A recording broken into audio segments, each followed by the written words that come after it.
On the 11th of March 2022, Sri Lanka signed a memorandum of understanding with India's Adani Group for an investment worth $442 million to set up wind and solar power projects generating 500 megawatts in Mannar and Punarine. The agreement between the two parties was signed following a cabinet paper presented by then President Gotabaya Rajapaksa, and lands required for the project have already been demarcated. During a media briefing yesterday, Professor Charita Herath revealed that another cabinet paper relating to this project by the Adani Group had been submitted on the 14th of August this year. Permission has been sought to allow Adani Green Energy Limited in India to construct a 280 megawatt renewable energy project in Mannar and a 234 megawatt renewable energy project in Punarine. The previous permission has been renewed. Anyone willing to invest in such a project must act according to the provisions of the Electricity Act No. 20 of 2009. The latest cabinet paper brings out some interesting facts. This cabinet paper proposes the cabinet to consider this project as a government-to-government proposal. This begs the question: has Adani Green Energy Limited been accepted as representing the Indian government? If the Indian government has accepted it, we have no reservations. I wish to know what the Attorney General's interpretation of this is. According to Section 43(4) of the Electricity Act, an open competitive tender process must be followed when such an investment is to be awarded to a private company. Section 43(4)(a)(1) of the Act states a project of this nature can only be considered without a tender process if it's struck as a government-to-government proposal. The cabinet paper presented by then President Gotabaya Rajapaksa on the 2nd of March 2022 clearly notes that the project will be awarded to India's Adani Group without a tender process. Information justifying the reason for not following a competitive bidding process is also included in the document. It says that the Adani Group's proposal must be considered as one being struck between governments of India and Sri Lanka.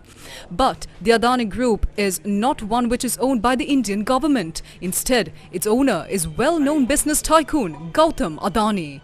Yet, steps have been taken to carry out the Adani project as an agreement struck between the government of Sri Lanka and the government of India. When the COPE queried the then chairman of the Ceylon Electricity Board, MMC Ferdinando, he provided contrasting responses. ඉන්දියානු අදානි සමාගමට ඒක පිළිඅරන් තියෙන්නේ කොහොමද? හරි. ඉන්දියාවෙන් ඒ සම්බන්ධයෙන් India රජයෙන් නිවේදනයක් තියෙනවද? ඉල්ලීමක් තියෙනවද? අපේ නියෝජිතයා මේ ඇයි කියන්නේ? මෙහෙමයි උනේ ඇත්ත වශයෙන්ම ජනාධිපතිතුමා මාව. The President called me after a meeting, I believe on the 24th of November, and said that this should be awarded to Adani because Indian Prime Minister Narendra Modi is forcing him to do so. At the time, I said this does not concern neither me nor the CEB, and it concerns the BOI. Then, through a letter, I said the President has given me a directive and asked the Finance Secretary to take it up.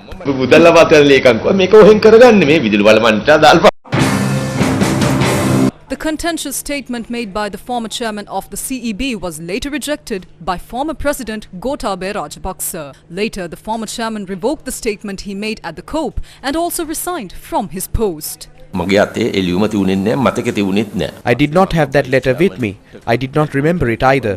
I then called the vice chairman and asked him if he had the letter. At around 4:51 on the 11th, he sent me the letter via WhatsApp. When reading the letter, I quickly realized there was more substance to it than mentioned. As per this directive, I assume that this is a proposal of an investment backed by the government of India on the basis of the bilateral discussion between two heads of state. Therefore, on the above basis, it is logical to assume that this is an investment proposal on the basis of JG.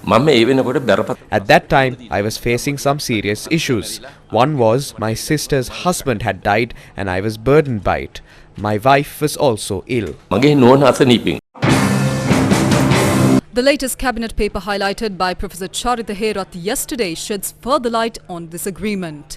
This document includes information of an agreement inked during the incumbent president's visit to India this year, justifying the reason for the Adani project to be considered a government-to-government proposal. While issuing a justification on the matter, plans are also underway to provide the Adani Group greater space to broaden the project from the initial agreement struck in 2022.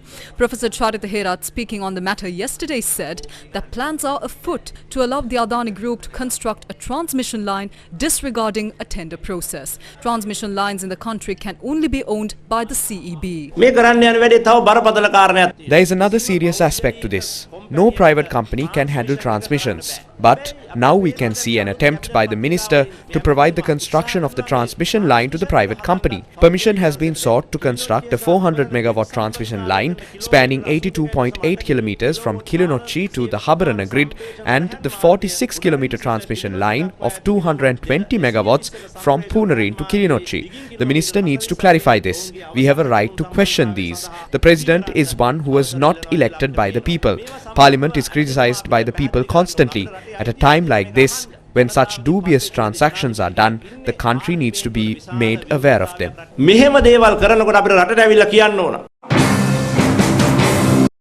Former Deputy Minister of Power Arjun P Pereira commented on this matter during the Satana political program. Sri Lanka has been handed over to Adani like it is his personal asset. This will be very destructive since this agreement goes beyond 20 years. India is a country and Adani is a private corporation. It has no connection to the nation of India. But by classifying this as a government-to-government project, it will allow Adani to construct power plants and transmission lines without having to bid for them. More importantly, they will be given more freedom to determine the cost of these projects. This is a cabinet paper which concerns handing over the energy sector of our nation to Adani. This is a treacherous act. Everyone must oppose this.